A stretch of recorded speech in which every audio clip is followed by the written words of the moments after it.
اور زمانے جاہلیت کے بارے میں اللہ تعالیٰ نے سورہ نحل میں نقشہ کھینچا ہے، وَإِذَا بُشِّرَ أَحَدُهُمْ بِالْأُنثَىٰ ظَلَّ وَجْهُهُ مُسْوَدًّا، کہ جب کسی کو بشارت دی جاتی تھی کہ تمہارے یہاں لڑکی پیدا ہوئی تو اس کا چہرہ کالا پڑ جاتا تھا، اس کے چہرے کا رنگ بدل جاتا تھا، مایوس ہو جاتا تھا، ایسا لگ رہا کسی نے اس کو گالی دے دی ہے۔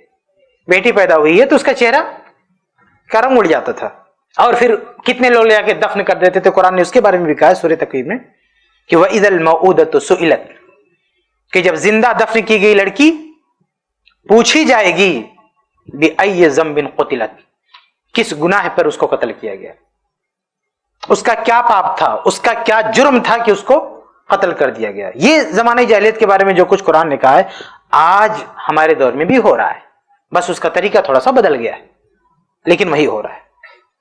اس لیے بیٹیوں کے حقوق پر ہم بات کریں تو سب سے بڑا حق جو باپ بیٹی کو دے سکتا ہے تو سب سے پہلا حق یہ ہے کہ اس کو زندہ رہنے دے، اس کو جینے کا حق دے۔ بحیثیت باپ ہم اپنی بیٹی کو سب سے بڑا حق کیا دیں؟ اس کو جینے کا حق دیں۔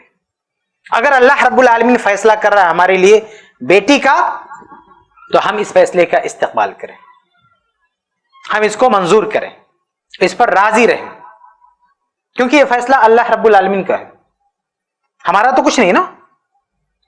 اگر ہمارے یہاں بیٹا ہو رہا ہے یا بیٹی ہو رہی ہے، اس میں ہمارا اور آپ کا کیا ہے؟ کچھ نہیں، یہ تو اللہ تعالیٰ کی مرضی ہے۔ اللہ تعالیٰ نے یہ بھی قرآن میں کہا ہے، سورہ شورى آیت 49 سے 50 دیکھیں آپ، اللہ فرماتا ہے للہ ملک السماوات والارض، اللہ تعالیٰ کے لیے آسمان اور زمین کی بادشاہت، یخلق ما یشاء، وہ جو چاہتا ہے پیدا کرتا ہے۔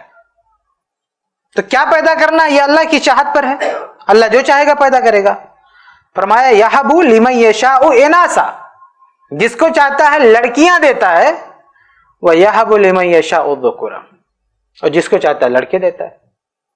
تو اللہ کہہ رہا ہے کہ یہ تو اس کا فیصلہ ہے، جس کو چاہتا ہے لڑکی دیتا ہے، جس کو چاہتا ہے لڑکے دیتا ہے، لڑکی دینا لڑکا دینا۔ اور آگے ہے او یزوجہم ذکرانا و اناسا، جس کو چاہتا ہے دونوں دیتا ہے، لڑکا بھی دیتا ہے لڑکی، کسی کو صرف لڑکے، کسی کو صرف لڑکے، کسی کو دونوں۔ اور آگے ہے وَيَجْعَلُ مَن يَشَاءُ عَقِيمًا، جس کو چاہتا ہے بانجھ بنا دیتا ہے، یعنی اس کی اولاد ہی نہیں ہوتی۔ تو یہ سارے فیصلے اللہ ہی کرتا ہے، لڑکا ہونا ہے یا لڑکی ہونا ہے یا دونوں ہونا یا کچھ نہیں ہونا ہے، یہ سارے فیصلے اللہ کی طرف سے۔ اس لیے ہمارے ساتھ جو بھی فیصلہ کرے اللہ تعالیٰ، ہمیں اسے منظور کرنا چاہیے۔ تو یہ سب سے بڑا حق ہو سکتا ہے جو ہم اپنی بیٹی کو دے سکتے ہیں، کہ اسے زندہ رہنے کا حق دیں، اور اگر اللہ تعالیٰ نے اسے ہمارے حصے میں دیا ہے تو ہم اس کا استقبال کریں۔